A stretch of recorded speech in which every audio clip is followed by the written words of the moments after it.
The aim of this session is to begin to get us thinking a little bit about the meaning of words and how people use them to communicate meaning. This means we're going to be thinking about how we create cognitive categories in our minds connected to different words and how those categories come into play when we hear someone using a certain word. This first session here on components of meaning is one where we're going to look at perhaps some older approaches to meaning that are maybe relevant for thinking about word meaning. And then the next session on prototypes is going to look at some more cognitive linguistic approaches for thinking about meaning that are maybe more realistic and helpful. These are our objectives. By the end, we want you to be able to identify some relations between words that are in the same semantic domain, including homonyms, synonyms, antonyms, hyponyms, metonyms, meronyms, reverses, and converses. There's a lot of words there. These are useful words that are used in linguistics, and they're also part of the SIL standard learning objectives. So we need to make sure that we cover them. I want to also explain some of the practical benefits of exploring this idea of components of the meaning of words, but we also need to look into some of the problems associated with that too. So we're also going to look at some of the dangers when we think about trying to describe word meaning via components. And then we're going to begin thinking about some other ways to describe word meaning as preparation for looking at prototype approaches later on. A lot of this as we start getting into thinking about how do words have meaning, or do words have meaning? What is word meaning about? Comes from an approach within linguistics that's called structuralism. And part of the idea of structuralism is that words don't have meaning of themselves, but they have their meaning in context of the other words that are available in a language. They acquire their meaning, at least to some degree, through their relationship to other words within the overall structure of the language system. And this comes from the approach of Ferdinand de Saussure over 100 years ago, who wrote the Cours de Linguistique Générale, the course in general linguistics, and really is the father of modern linguistics in many ways. And he emphasized two different kind of relationships that are important for word meaning. One of those is syntagmatic relationships, the relationships between a word and those that are near it in an utterance, words it comes next to. But then also he talked about paradigmatic relationships. That's the relationship between a word and other words that exist in the language, that are available in the repertoire that somebody has that they could have used, even though they didn't use them in this particular utterance. So the idea that the meaning of the word that you use isn't understood in isolation, but as part of within the repertoire of other possible words you could use. So just to give an example of that, of syntagmatic and paradigmatic relationships. Think about the phrase red coat, then we'd say the words red and coat are in syntagmatic relationship. They're related by being put next to each other. Whereas the word red is in paradigmatic relationship with English words like blue, white, or brown. These are other words that could have been used in place of red.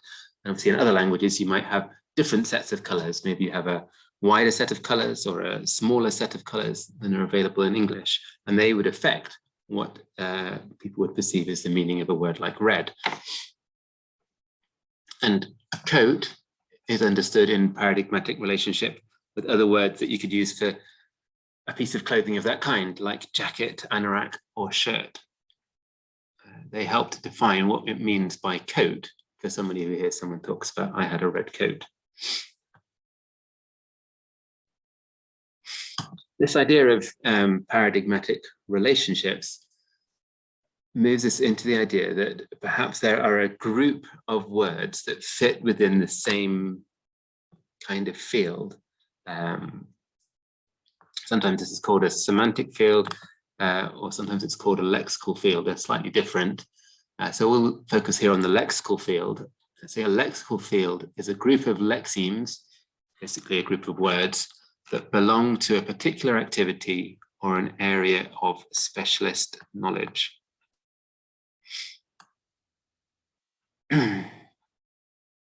So we might say like the particular activity or specialist knowledge could be the clothing you wear on the upper part of your body. And there's a group of lexemes that fit into that, like coat and shirt and jacket, anorak, other ones that you can think of. So there's an idea that within such a lexical field, we can look at relationships then between all those words that fit together within a particular lexical field, a particular lexical domain. And we're going to look at some of the words for those kind of relationships.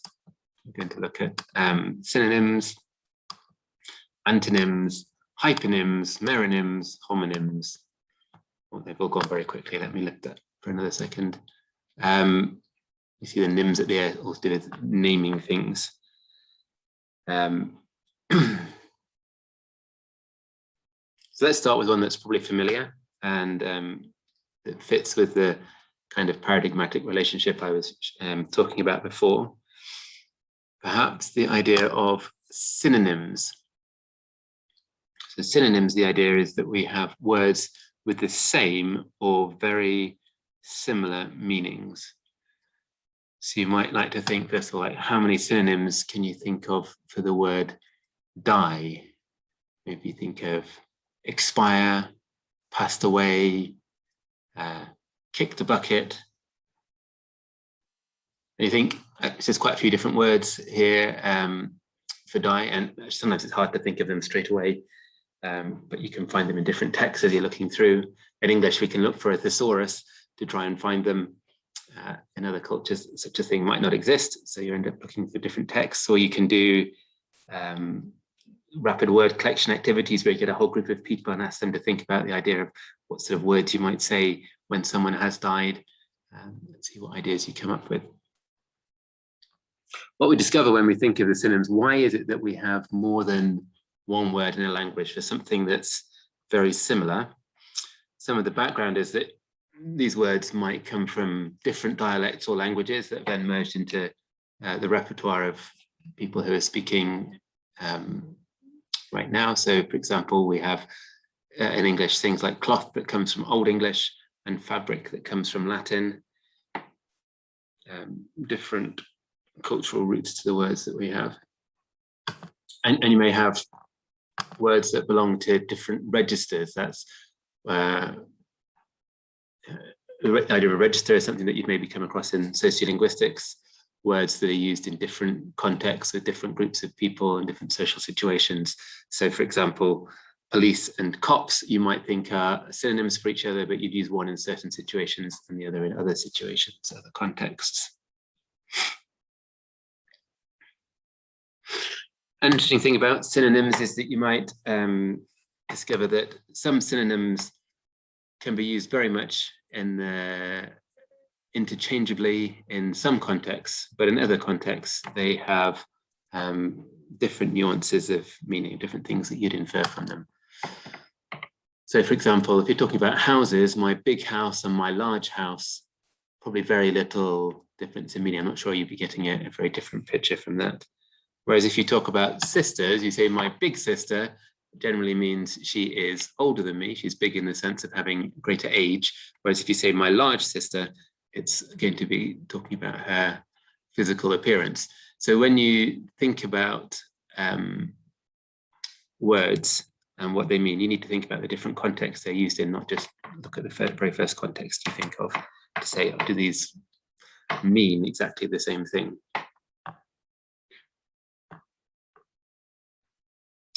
We could think about this perhaps by using terms like profiling. That's a word that you find in some of the literature.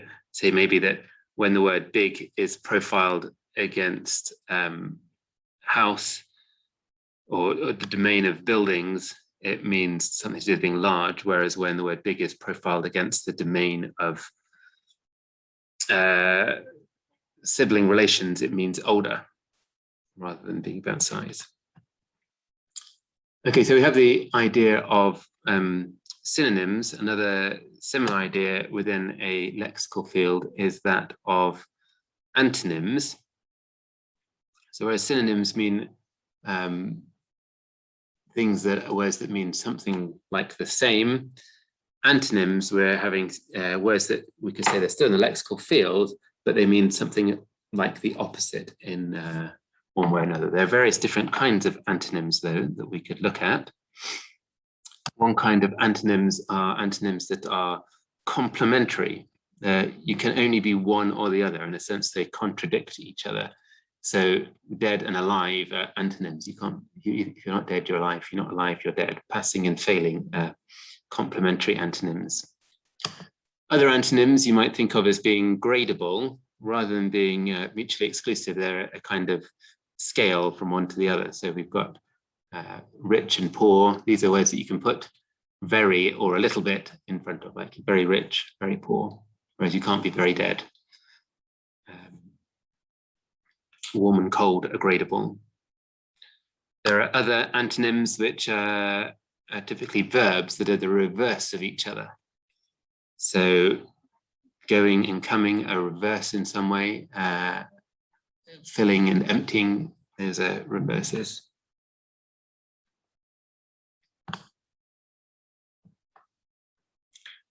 And a slightly different thing is converses, which rather than a reverse, they describe some kind of relationship between two entities from alternate viewpoints. So the employer-employee relationship, you have the employer on one side, the employee on the other. Those are in some way antonyms, they're the converse of each other. So if we go back to thinking about that, there's antonyms that are contradictory or complementary. It can only be one or the other. We can actually expand that, and in some cases we have more than one, more than two things which are complementary. You can either be one or the other or the other. And these might be called taxonomic sisters. They're at the same level in a taxonomy of words, but they can replace each other. And that's where we have, so they're not synonyms, they don't mean the same, but they're at the same level in a taxonomic hierarchy. They're complementary to each other. We have things like colors, red, blue, green, white, brown. We have things like days of the week or names of different dogs, poodle, bulldogs, Labradors. And when we have this idea of taxonomic sisters, we can also say, well, maybe there are words that are related to these that describe this overall category. So the top lot there, you might say those are colors. Second one down, maybe those are days of the week. The third lot, those are dogs. And that brings us on to the idea of hyponyms and hypernyms.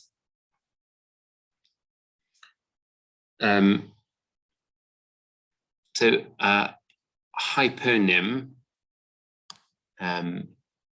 is a word that includes the meaning of a more general word. That's the way it's often described. So red, we might say, is a hypernym of the word color because it includes the meaning of being a color. It can often be described in this way with a hypernym. X is a kind of Y, so red is a kind of color. Or a poodle is a hypernym of a dog because a poodle is a kind of dog.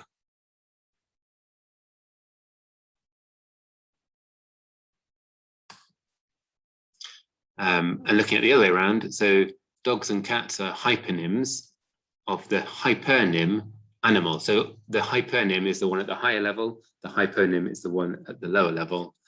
And the hypernym is sometimes called the superordinate, the one that is above it. So red, yellow, green, blue are all colors. Those are hypernyms of the hypernym color as well.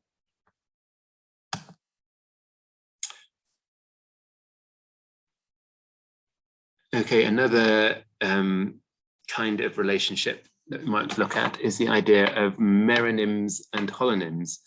So whereas hypernyms were an example, they are a kind of the hyponym. A meronym is used for talking about a part-whole relationship, from meros in Greek, meaning part, holos meaning whole.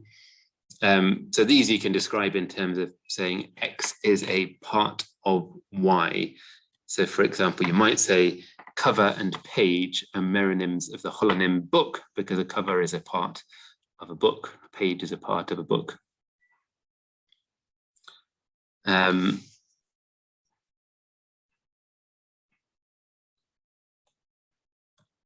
One thing that's interesting to point out here is that you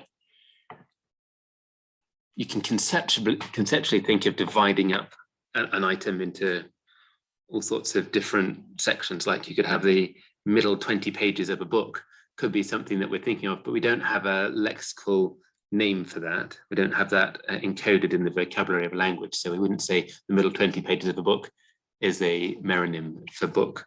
But something like the preface would be a meronym, or the epilogue to a book, because we've actually found a word, lexicalized a word in language to describe those parts of the book.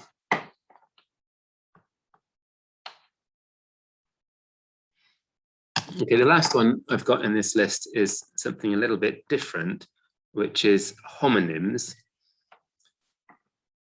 Homonyms aren't so much about words with related meanings, but actually about words that have unrelated meanings, but have the same phonological shape. Let me just put that up. Homonyms are words with the same phonological shape, but unrelated meanings. So typically that happens because they have different etymological histories, different ways that they've come to have that same phonological shape. It's interesting to separate this from the idea of polysemy. A polysemous word has different senses. So we say it's one word with different senses, whereas a homonym are different words, different etymological histories, different ways that they've come into the language, but they have the same phonological shape, the same sound. So typical examples of this that people would talk about, for example, the bank of a river, the side of a river, and the bank, meaning a financial institution, would say these are homonyms. They're not different senses of one word bank. They're two different words, completely different concepts. They just happen to have the same sound and the same spelling in English. This really isn't very clear cut. You can think about words like ear of corn, an ear of corn, and an ear on your head. A lot of people nowadays might think that these are actually, they're just one word, that they're polysemous and they have slightly different senses, that they're the same thing, on the edge of something. One's on the edge of your head, one's on the edge of an ear of corn. So they're not homonyms, but they are it's a polysemous word. Actually, technically, these are homonyms because the words come from totally different Latin. I think they're both Latin roots, or maybe one of them is from a different language. But they have completely different histories of how they've come into the English language that are unrelated. However, nowadays, when people hear them, it doesn't really matter so much about the history of where they come from. People might try and generate, people can sense that there's some similarity in these meanings. So that shows some of the complexity or the issues around trying to say these are strictly homonyms versus polysemes.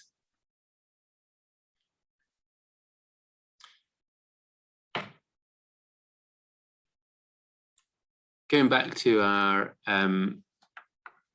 overall idea here, we're talking about how language has structure and how the meaning of words somehow depend on the other words in the same lexical field, whether those are the words that are very similar to it, words, the synonyms, whether those are the words that are somehow opposite to it in meaning, the antonyms, whether those are taxonomic sisters, whether it's those that you can say it is subsumed under this broader category, or the hyponyms and hyponyms, or whether it's saying this thing is a part of this other thing, the meronyms and holonyms. This suggests that maybe in this structure, we could use it to say, well, the way this word differs from another word is because this word has this component in it, and the other word doesn't have that component. And so we look at them and we say, there are some components that are shared by certain words, components of meaning that aren't shared by other words. You might already know, see that this is a bit difficult when we're trying to think, where is this meaning? Is it in the text or is it in the person's head? Where exactly are these components of meaning? And that's one of the problems we'll come to in a minute. But this is a sort of an old approach to, or traditional approach, classical approach is what it's sometimes called, to meaning, the idea that words have components of meaning. If you've done some phonology, you might be saying that lexical semantics is somehow like phonology. You might have done things like saying a t sound is plus coronal, plus or minus voiced. So it has various features that are all plus or minus. You might say, well, could we then find some distinctive features which are used to help distinguish lexemes? And is this a helpful way of thinking about how language works? It's particularly attractive to mathematicians who like this kind of way of codifying, structuring language. So for example, we might want to think about, here's some words, man, woman, and dog. How could we distinguish the difference in meaning between man and woman? Could we say that a man is plus human, a woman is plus human, but a dog is minus human? That would be sort of helping us look at the hyponymy relation. Both man and woman are types of human, whereas dog is not a type of human. Then how do we distinguish man and woman? What's the difference? Maybe what we want to say is that one is plus male and the other one is minus male. A slight problem then occurs if we want to talk about a dog. Is a dog plus male or is it not really? Could a dog be something that's more general? And so can we have features that are only relevant for certain words, or do we have to have them for all words? And then of course there's the problem is who decided what the underlying semantic features are going to be, the components for using this. Feels a bit like this was chosen by a man, if they've decided the distinctive feature is plus male and minus male, rather than saying that the man is minus female and the woman is plus female. There's a subjectivity in choosing what the components are, even if you write them in big capital letters to try and convey that these are something conceptual and cognitive. It doesn't really get around the fact that you're privileging male here over female. So is there any real justification for saying these are things that are actually reflect what's going on in our mind or not? This is sometimes called a binary classical approach. So everything, you have various features that are plus and minus. And the idea as well with this kind of approach was that you could say these were necessary and sufficient conditions. So in order to be a man, it's necessary that you are plus male. And if you're plus male, that's sufficient. If you're plus male and plus human, that's sufficient to say that you're a man. And there's a lot to say that this doesn't really work. And here's one of the examples that people like to talk about a lot to show the problem with thinking about components. When people talk about the words bachelor and spinster, how could we go about trying to describe these in terms of component features? And you might say, well, both an adult and a spinster are plus adult. They're both plus unmarried. The bachelor then would be plus male or minus female, and the spinster would be minus male.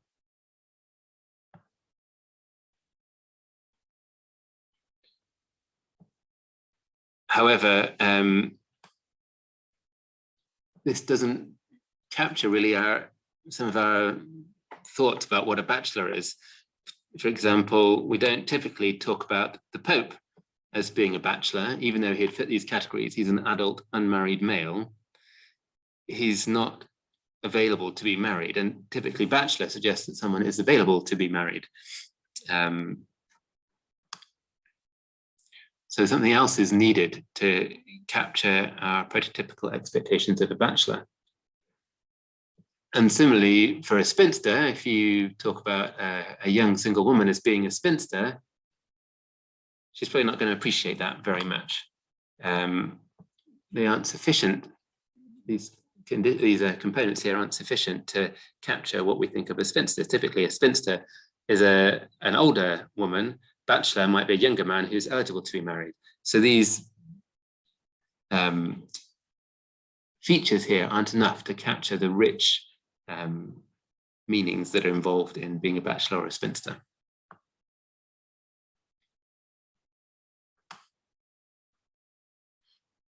However, there can be value in doing this kind of approach when you're trying to say, look at when you're working on a translation and you're trying to think about different words that are available and think, well, which is going to be the best word to use for translating this key term?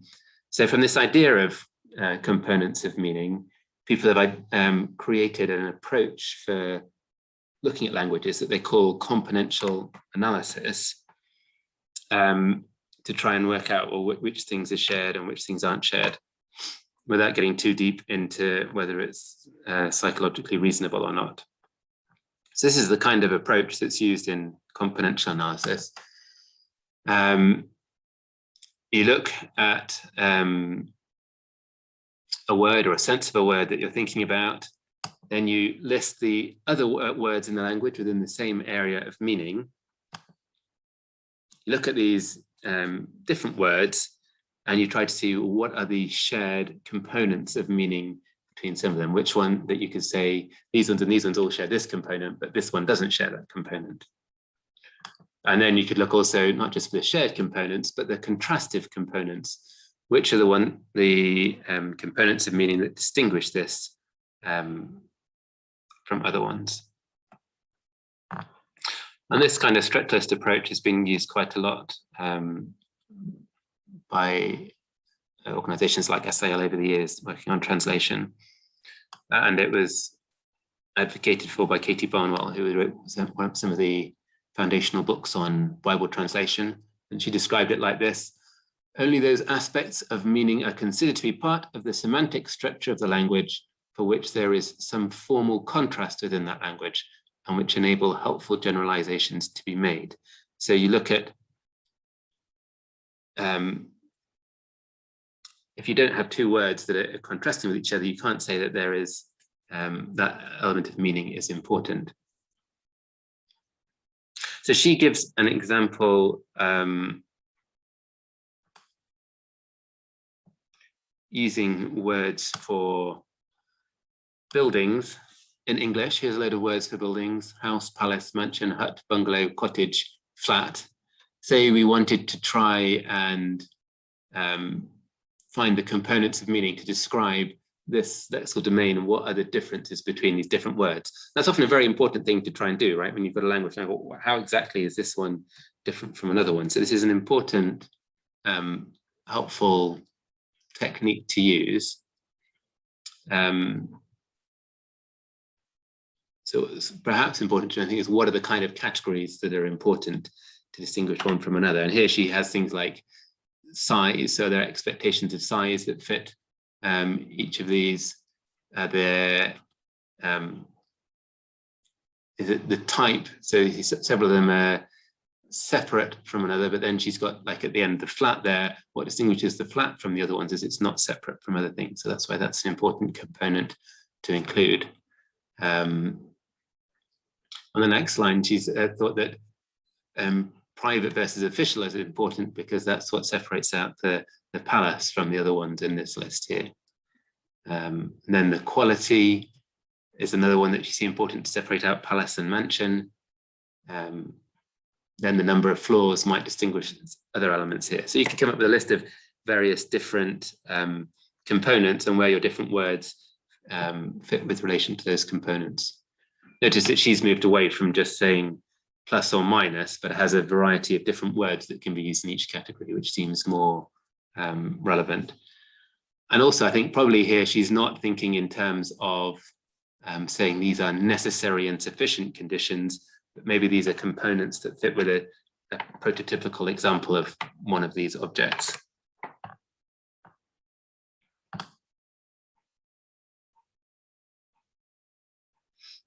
You could look at this a bit longer and see if you agree with these and if you think it's helpful or not. In general, looking back at the sort of plus minus sense components that we saw a few minutes ago with like the plus adult, plus male, plus unmarried thing, Lyons in his book on semantics gives some sort of firm critique on this. He says, it's yet to be demonstrated that sense components of the kind that linguists have tended to invoke in their analysis of the meaning of lexemes play any part whatsoever in their production and interpretation of language utterances. And if the allegedly more basic sense components cannot be shown to have any psychological validity, much of the initial attraction of componential analysis disappears.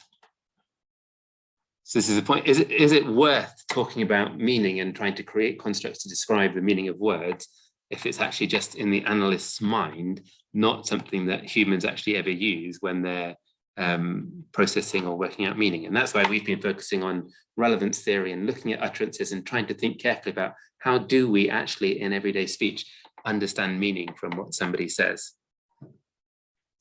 So there's a sort of deep philosophical question. Where do we get, how do our minds construct meaning? Where does it come from? How do we attribute meaning to a word when somebody uses it? If it's not these kind of innate features which have plus and minus things on them, is there some other way of talking about it? So another approach that you might come across if you're reading around the literature is the idea that perhaps we all, in all different cultures, have semantic primitives in our brains. No matter what culture we're in, no matter what language we speak, there are certain words and concepts that everyone has. Spitzker started out with saying there were about 12 of them. More recently, it was up to about 60 semantic primitives, and any word meaning you wanted to have could be described in terms of these semantic primitives. Her issue, she was coming at this from saying, when you look at a dictionary definition, often the dictionary describes something in more complicated words than the word you had, but there must be ways of trying to describe meaning in terms of something more simpler. There must be some way of getting down simpler and simpler to say, these are the building blocks from which we understand meaning. So her claim is that there are these 60 or so semantic building blocks from which you can explain with which you can explain any word meaning. Words like I, you, someone, know, think, not, good, small. And her approach, and you can look at various books that she's written, that you can write semantic paraphrases for prototypical meanings using these kind of semantic primitives. And we'll come on to this a bit in the final week when we look at cultural prototypes. And she's got some really interesting things there, because it does, if you really restrict yourself to trying to use this small vocabulary, it can help you see differences in what is understood by a term in one language and another term in another language. Spitzker so it's really, words are really important, and there are key terms in different languages that are really different from each other, but we can explain those differences by using these semantic primitives, which are cross-linguistic. So then you can have some common language, some common meta-language for talking about meaning across cultures. One of her great books for talking about this is Universal Human Concepts in Culture-Specific Configurations, which you can look up. So her claim is that these are psychologically real. These are something that are in our heads. And you can see whether you think that's true or not if you delve into her work. In the sort of cognitive linguistic approach that we're looking at, and we're going to be particularly looking at John Taylor's approach, following in the lines of Langacker and others, he focuses on the idea of attributes rather than features. Let me put this up so we can read it together. In a cognitive approach, we can think of objects having elements or components of meaning, but they can be called attributes and don't exhaust the meaning. They are neither necessary nor sufficient. So this actually fits somewhat with what perhaps Katie Barnwell was trying to get at as well. But one of the things is sometimes the early approaches focused on innate aspects. So like a man is innately male and human, rather than thinking about the way that we relate to men based on our experience. Whereas we say that attributes are more likely, these are based on our lived embodied experience of something. So when we hear this word used to describe this thing, it builds up a set of attributes that we expect to see. So if you think, what might a boy look like? Maybe a boy is, for me anyway, like me, male, scruffy, likes football, small, energetic, these kind of things. And that a girl, what's a girl? Something that's not like me. Maybe from my experience and the way I've been culturally brought up, she has long hair that she likes brushing, plays with dolls, those kind of things. Whereas a man is like dad, goes to work, wears certain clothes. A woman is like mum, cooks, caring, likes to chat, etc. So these are not politically correct definitions, but depending on the way you grew up, these might be the attributes that you associate with these words based on the lived experiences you've had. So the idea is that these sort of attributes are not exhaustive and they're not necessary either, rather they're typical and made use of when we're processing language. So this is when Taylor talks about this idea of attributes, he wants to try and compare them with the traditional approach of binary constructs, these kind of features, the plus or minus features. He says they're not the same as the binary constructs of the classical approach. They're properties of real-world entities which are readily accessible to competent users of a language by virtue of their acquaintance with the world around them. So that they're based on our experience of the world rather than something in our minds that is there innately. Attributes might be functional, that they come from the way that we use something, or interactional, the way you handle something, more likely to be about that than about the essence of something. The attributes wouldn't just be limited to tangible properties. Going further, yes, they don't have typically things to do with the inherent properties of an object itself, but with the role of the object within a culture. What do we do with this object in our culture? How does it fit within? And they say, importantly, no one single attribute is essential for distinguishing one concept from another. There might be a variety of attributes that are shared between different concepts. And that's all summed up on one slide just here. This is really just a way in for thinking about what we're going to look at in the next session, which is about prototypes and how these attributes build up to our understanding of the prototypical meanings of words. If you want to look at this a bit further, there's a handout associated with this session. You can look at the examples on there and see if you can, what you'd say in terms of components of meaning.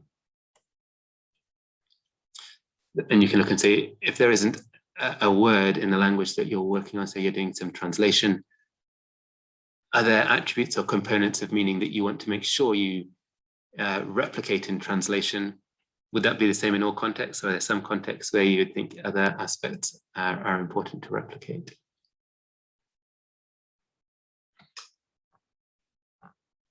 Okay. I hope you found that relatively clear, and the next session is on looking at a more contemporary model of how do we create meaning for words? How do we build up the meaning as we grow in life, as we hear people speaking to us, as we hear words being used? How does that create meanings in our minds, which we use then to infer meaning when people use words when they're talking to us?